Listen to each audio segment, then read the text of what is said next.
Nuevamente buenas tardes, compañeros del grupo tercer año B. Vamos a iniciar la quinta sesión. El día de hoy vamos a trabajar todo lo que corresponde a las causas de la terminación o rescisión de la relación laboral entre los trabajadores del apartado A, y vamos a hacer una retrospectiva o una comparación con las causales de rescisión de los trabajadores del apartado B del artículo 123 constitucional. Esto para que vean ustedes que las causales son las mismas.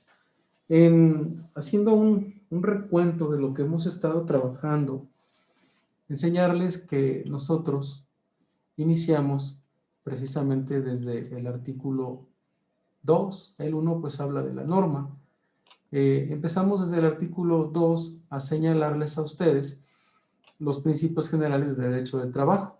Después de ello, en la sesión que le siguió, ya hice un encuadre de lo que es la relación individual del trabajo, todos los argumentos legales que se dan para poder generar los conceptos trabajo, relación contractual o laboral, empleador, empleado, intermediario. Hablamos también de los proveedores, de las sucursales, y después de ello hablamos de la duración de las relaciones laborales. Si van a ser por tiempo determinado, por obra determinada, a prueba, para capacitarte, por tiempo indeterminado. Y al final hablamos de la suspensión de las relaciones laborales. Ese fue el encuadre que hicimos.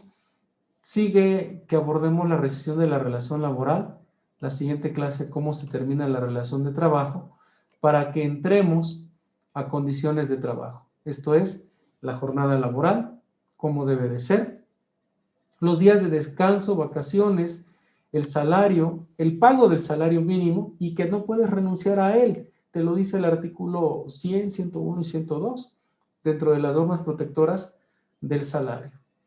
Vamos a hablar un poquitito sobre la participación en el reparto de utilidades, las obligaciones de los trabajadores y los patrones, que las tenemos que conocer todos, y la meta sería apurarnos para cubrir todo este esquema.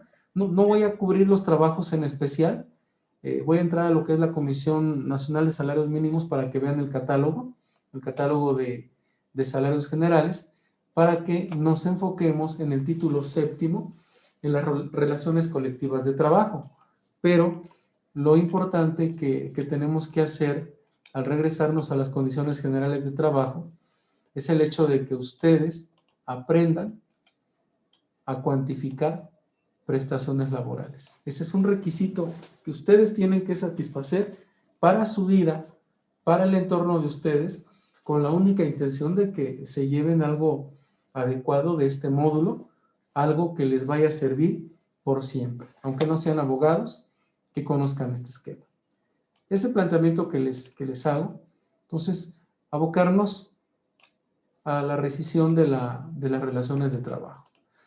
La Ley Federal de Trabajo en su artículo 46 marca de manera simple, en una sola línea, que el trabajador o el patrón pueden rescindir la relación laboral. Rescindir es dar por terminada, pero con una causa que sea justa, una causa justificada, una causa en la que cualquiera de los dos se haya equivocado y genere al que fue afectado, genere el derecho a terminar la relación laboral. De esta manera, sin responsabilidad, que es lo primero que tenemos que contextualizar. De esta manera, es muy importante este capítulo, porque en los centros de trabajo, sea del apartado A o del apartado B del artículo 123 constitucional, se pierde mucho el sentido del concepto subordinación u obediencia laboral. Se pierde porque se mezcla con el trabajo situaciones de tipo personal o situaciones de política o situaciones de credo, situaciones de religión, y la consecuencia es que el empleado o el patrón llegan a perder el piso y al perder el piso, pues lo que ocurre es que venga cualquiera de estas causas de rescisión de la relación laboral. Este es el artículo 47 de nuestra Ley Federal del Trabajo, que vamos a ver ahora en su artículo 46 del Código Burócrata Federal, que marca causas por las que los trabajadores federales pueden tener un cese. Para el apartado B, los trabajadores del Estado, de la Federación en todo caso, y en algunos casos, el Estado o los municipios, hay causas por las que se puede terminar la relación laboral, y se habla de la renuncia o abandono del empleo, o abandono repetida o injustificada del centro de trabajo, porque se concluya la obra, porque muere el trabajador, porque sobrevenga una causa de suspensión de relación laboral, como es la incapacidad permanente del trabajador, sea física o mental, que ya no le permita trabajar. Pero realmente lo que se parece al artículo 47 de la Ley Federal de Trabajo es la fracción quinta. Esta es la sinonimia o es el parecido que lo hay a la Ley Federal de Trabajo y su artículo 47. De esta manera, bueno, la primera causal de rescisión te dice que el patrón, sin responsabilidad, puede rescindir la relación laboral del trabajador cuando aquel engañe al patrón o al sindicato. Esto es, entregando documentos falsos, documentos que refieran que el trabajador tiene alguna capacidad, alguna aptitud o alguna facultad que laboralmente no la tiene. Es decir, cuando el trabajador mienta que sabe determinada situación o determinada especialidad y no la conoce. Pero hay un término fatal. Esta causal el patrón tiene 30 días para hacerla valer. 30 días a partir de que inicia la relación laboral, que es lo primero que nosotros tenemos que identificar. Eso es lo importante de este esquema, conocer bien los tiempos que tiene el patrón para podernos correr. Enseguida, cuando el trabajador incurre, fíjense, en sus labores, incurrir es hacer. Cuando el trabajador en sus labores comete falta de probidad y honradez. Valga la expresión coloquial, cuando roba o cuando falta a la verdad en su trabajo. Cuando comete actos de violencia, cuando hace amagos, o sea, manotea, cuando hay injurias o malos tratamientos en contra, pero ¿en contra de quién? Y aquí está lo importante, del patrón, de los familiares del patrón, del personal que es el directivo o administrativo de la empresa o establecimiento, en contra de los clientes o proveedores, salvo que haya provocación y que actúe en defensa propia. Pero tendría que justificarlo, que eso es lo primero que nosotros tenemos que ubicar en el contexto de esta causal de rescisión de la relación laboral. Yo tendría que justificar que mi empleador, su directivo, sus familiares, sus clientes o los proveedores me provocaron o me defendí de ellos. Eso es lo primero que tengo que justificar, en especial en actos de violencia, de amagos, injurias o malos tratamientos. Después de ello, la fracción tercera te dice, bueno, cuando el trabajador contra uno de sus compañeros comete las mismas acciones, falta de probidad y honradez, actos de violencia, amagos, injurias o malos tratamientos. Ahora cuando lo haces contra tus compañeros y que alteren la disciplina en el centro de trabajo. Que eso es lo importante que tenemos que ubicar, que se altere la disciplina y que los actos estén considerados en la misma tesitura. Así la fracción cuarta te establece que cuando tú como trabajador, ojo, por favor no lo olviden, la relación laboral con el patrón se da en su centro de trabajo, pero tú, yo, cualquiera de nosotros no puede ni dentro ni fuera del servicio, ejecutar estos actos. No puedo cometer falta de probidad y honradez, actos de violencia, amagos, injurias o malos tratamientos fuera del servicio. No lo puedo hacer en el trabajo, tampoco lo puedo hacer fuera del trabajo, ¿sale?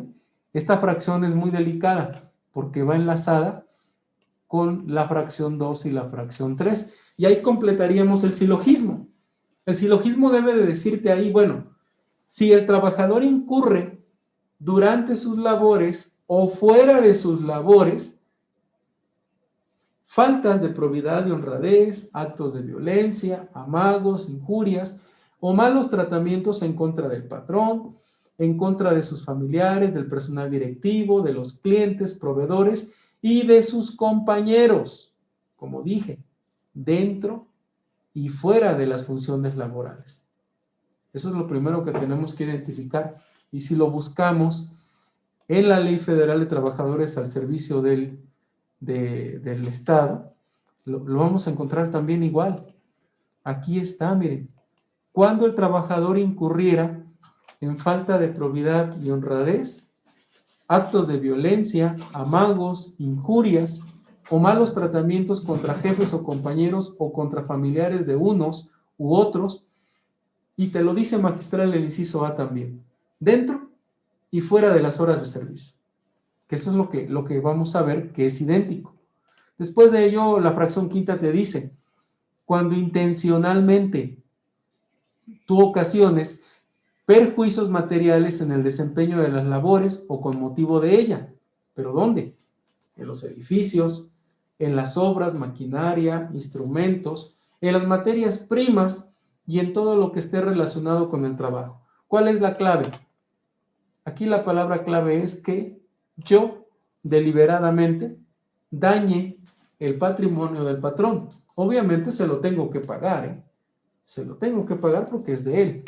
Después de eso, cuando el trabajador ocasione perjuicios que sean graves, pero que no tenga dolo. O sea, vamos entonces a comparar la situación. Si de manera accidental o negligente o intencional daño al patrón en sus bienes, le tengo que reponer sus bienes y aparte de ello, el patrón me puede correr. Ahí habría una fusión de las fracciones 5 y 6 que también se repite en el artículo 46. Su fracción quinta debe ser el inciso D de la Ley Federal de Trabajadores al Servicio del Estado. Ahora, el patrón me puede correr cuando mi imprudencia o descuido compromete la seguridad en el establecimiento. Imaginen a una persona intentando fumar en un área flamable o en un área inflamable. Imaginen ustedes a una persona que lleva algún material que pueda alterar el funcionamiento de todo un espacio y que pueda provocar que el resto de compañeros sufran un accidente o venga una desgracia debido a la imprudencia o descuido de cualquiera de nosotros. Enseguida, la ley también te dice que cuando el trabajador cometa actos inmorales de hostigamiento o acoso sexual contra cualquier persona en el establecimiento o lugar del trabajo. Este es un tema por demás identificable. Si el patrón detecta al trabajador ejecutando actos inmorales, contrarios a la moral, o que está hostigando en lo que es el acoso laboral, que lo vimos en el artículo 3 y 3 bis de la Ley Federal del Trabajo, ahí arribita, y en su caso haya un acoso sexual, independientemente del protocolo que se debe de generar, lo que va a ocurrir es que el patrón va a poder correr a ese empleado. Ahora, cuando el trabajador revele secretos de fabricación o dé a conocer asuntos de carácter reservado con perjuicio de la empresa. Esos son los esquemas que no puedes decir como trabajador. De hecho, para las entidades públicas, eso es muy importante decirlo, para las entidades públicas, precisamente la ley general de lo que es la transparencia y la ley general de acceso a la información o secrecía en la información, estas dos leyes coinciden en este aspecto. Todos los hechos y derechos, todos los documentos y datos que la patrona o la empleadora pueda tener, tú como trabajador no los puedes divulgar, ni como entidad privada, ni como entidad pública, porque entonces el patrón te puede correr. Y esto es una fracción de este artículo que nació en 1970. Entonces, algo que alguien puede decir en el apartado B es que esto es nuevo y nos los acaban de dar de conocer. No, son aspectos que ya venían en la ley y que se conocen como secrecía en lo que implica los derechos y las obligaciones de los trabajadores en las relaciones laborales. Después de ello, esta causal es muy notoria y aquí me gustaría que alguien participara. Tener el trabajador más de 3 faltas de asistencia en un periodo de 30 días sin permiso o sin causa justificada. Esos más de 3 faltas de asistencia en un periodo de 30 días, ¿cuántos días son entonces? ¿Quién me dice? Tener el trabajador más de 3 faltas en un periodo de 30 días sin permiso o sin causa justificada. ¿Cuántos días son los que tengo que faltar para que me corran? Montserrat Torres, ¿me puede apoyar? ¿Mande? ¿Cuántas veces, hasta cuántos días puedo faltar a mi trabajo sin que el patrón me corra? Pues yo digo que no tiene que pasar de una semana si no son vacaciones, porque si no es como, pues, bueno, te puede correr, ¿no? A ver, ayúdeme a leer, por favor, la fracción 10. Ya la subrayé. Tener el trabajador más de 3 faltas de asistencia en un periodo de 30 días sin permiso del patrón o sin causa justificada. Con la lectura que acaba de dar usted, debemos de entender todo lo siguiente. Más de 3 faltas en un periodo de 30 días significa 4 días en adelante.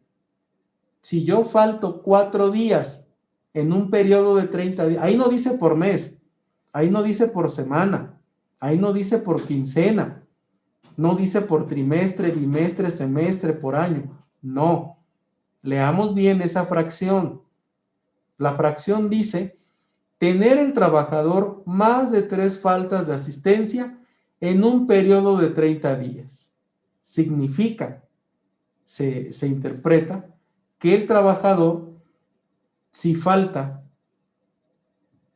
4 días o más a su fuente de trabajo en el periodo de 30 días, ese trabajador, el patrón, lo puede correr. No le va a pagar más que partes proporcionales de aguinaldo, vacaciones, prima vacacional, prima de antigüedad. Alguien me podría decir, entonces, ¿hasta cuántas faltas puedes tener en el trabajo? Y la respuesta va a ser 3, porque la ley lo dice. Aquí dice la ley esto, miren. Ojo con esto, hijos. Más de 3 días es 4, aunque la ley no lo dice. Más de 3 faltas, ¿en qué periodo? 30 días. De hoy, 25 de noviembre, al 25 de diciembre, si falté hoy, es mi primer falta. 25, 26, 27, 28. Si falto 4 días, de aquí al 25 de diciembre, el patrón me puede correr, que es algo que ustedes tienen que identificar. Que me diga el patrón, es que, a ver, Montserrat, usted faltó del 1 de noviembre al 25 de diciembre, usted me faltó 5 veces y la voy a correr. ¿Y qué diría Montserrat Torres? Permítame usted, patrón. La ley marca más de 3 faltas en un periodo de 30 días. Y yo falté del 1 de noviembre al 30 de noviembre 2 veces. Y falté 3 del 1 de diciembre al 25 de diciembre. No. se reúne lo que la ley dice, porque ahí no dice súmale.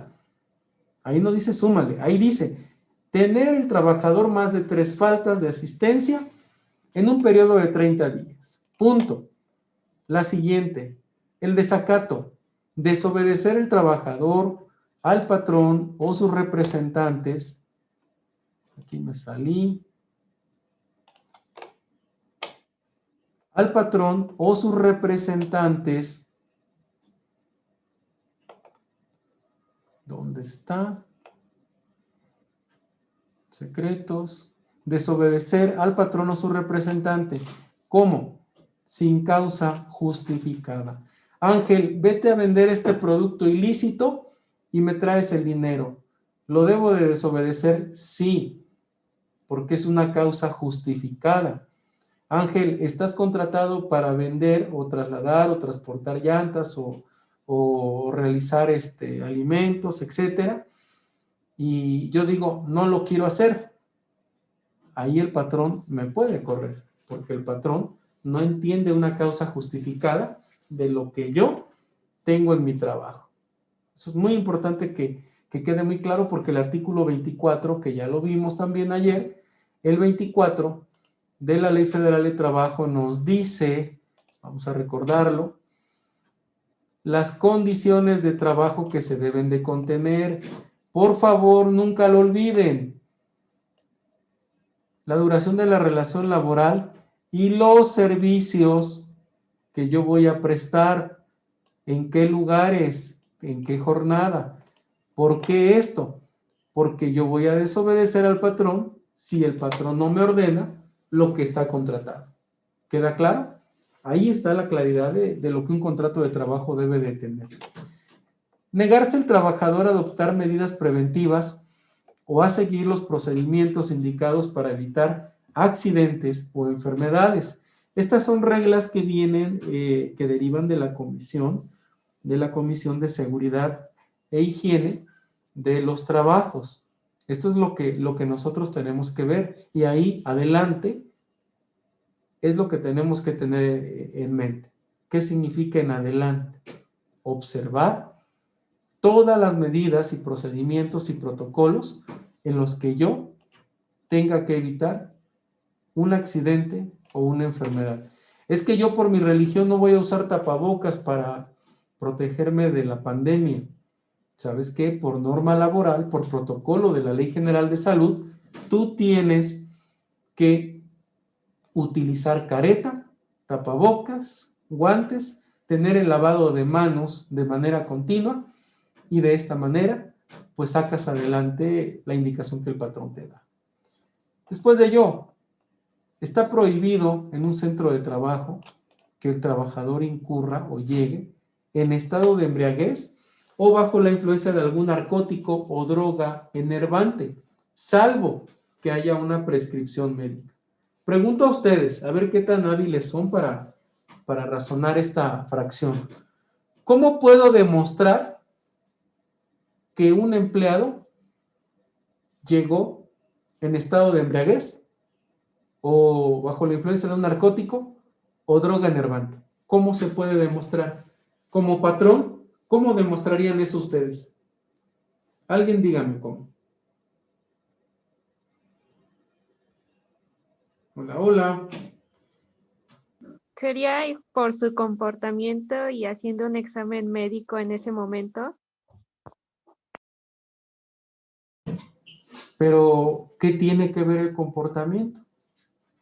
Por ejemplo, me ven bien a mí porque con el tapabocas no saben cómo estoy. Entonces, ¿qué es lo que determina? Tiene usted la idea, pero el comportamiento tiene que ver con ello. Pero sí se ve la página, ¿verdad? ¿Sí se ve o no se ve? Sí, profe. Sí, perdón, es que aquí me aparece una leyenda.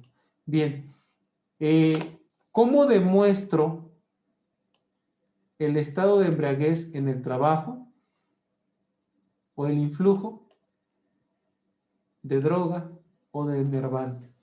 Es que esta persona trae, perdónenme la expresión coloquial, pero así se dice, es que esta persona trae una peste a petate, que yo digo que fumó esa hierba que están por volverla legal. ¿Será esa la condicionante para que yo pueda correr a un empleado? Sí, no, ¿por qué? ¿Cómo se le hace? Porque si te equivocas, el patrón tiene que recuperar e indemnizar a ese trabajador. Lo puede reinstalar si el trabajador lo pide. ¿Cómo le hacemos? ¿Cómo le harían ustedes? Ya su compañera dijo que bueno, que se ve, que se observa. ¿Cómo Pues se hace? hay un aparato para que la persona sople y ahí aparece qué tanto tiene de alcohol o así. Bingo, pero ¿quién carga ese aparato? ¿Mandé? ¿Quién carga esos aparatos? No sé, Si lo saben, los operativos, ¿quién? los policías. Claro, tienes que llamar, muy bien, Priscila, tienes que llamar como patrón o como encargado de la empresa o del centro de trabajo, tienes que llamar a la policía municipal, en su caso la estatal, y solicitar que presuntamente el señor X parece ser que viene en estado de embriaguez o parece ser que consumió un narcótico o droga. Por favor, trasládenlo al juez calificador y en el juzgado calificador, esta autoridad le va a aplicar lo que dice Priscila, una prueba mediante el soplado para verificar el grado de alcoholemia que la persona trae.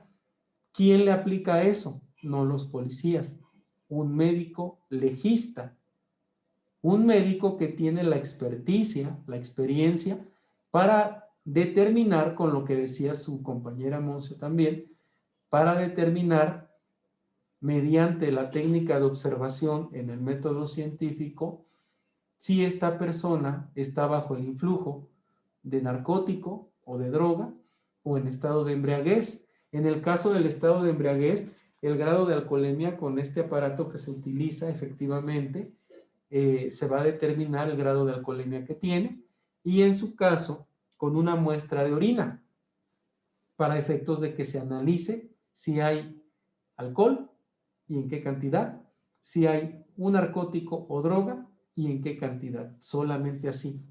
Tú no puedes decir como recursos humanos, pues a mí me parece que huele a alcohol y huele a cerveza porque es la más escandalosa. No, tú no eres un perito. Tiene que venir un perito que es un médico legista, que cómo lo traes a la escena, al escenario, con la policía municipal por una falta al bando de policía y buen gobierno. Es la fórmula más fácil y así evita la empresa un compromiso, un problema. Seguirá la sentencia ejecutoria. ¿Se acuerdan que ayer hablábamos de esto? Cuando hay una sentencia ejecutoriada donde una persona va a estar privada de la libertad durante un tiempo, el patrón puede suspender la relación, puede terminar la relación laboral del trabajador, finiquitarla y terminar con él toda esta situación a que se comprenda. Cuando el patrón no reciba en el periodo de 30 días todos los documentos por los cuales yo pueda acreditar que soy experto en determinada área, el patrón me puede correr en el plazo de 30 días. La fracción que refiere a lo análogo, bueno, es todo aquello que sea grave, todo aquello que impida que la relación del trabajador y el patrón sea continua, permanente y armónica. Ahí el patrón puede rescindir también la relación laboral. Y bueno, para que tú despidas al trabajador, tienes que hacer un aviso llamado aviso de rescisión. Ese aviso de rescisión tú lo entregas al tribunal y el tribunal le tiene que notificar al trabajador que está despedido de manera justificada. Yo llevé en la Junta Local de Conciliación y Arbitraje, en el área de conciliadores, llevé este tipo de documentos, los avisos de rescisión. Mi sugerencia como abogado es, no elabores un aviso de rescisión. Si tú lo elaboras, limitas tu defensa mucho. Déjalo así y ya el trabajador que se defienda de la causal. Una causal importante para despedir es esta, a través de la policía. Esta.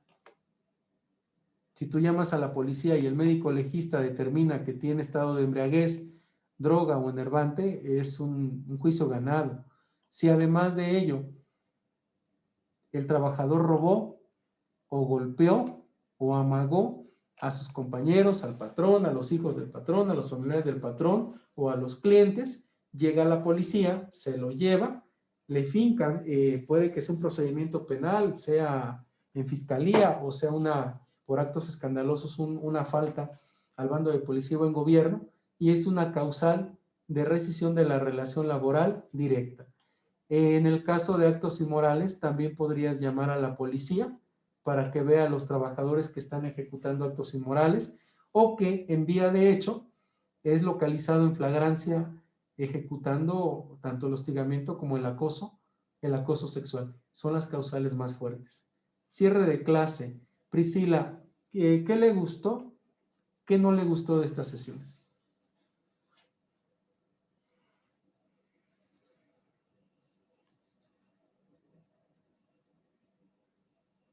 Priscila, no la tengo. Bien, Luis Arturo, ¿me puede dar su cierre de clase, por favor?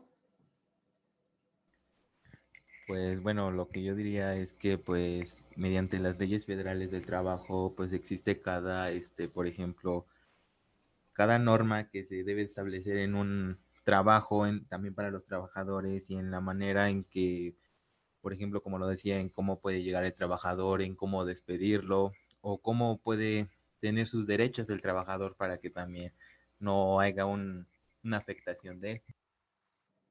Especialmente causas de rescisión de la relación laboral sin responsabilidad para el patrón.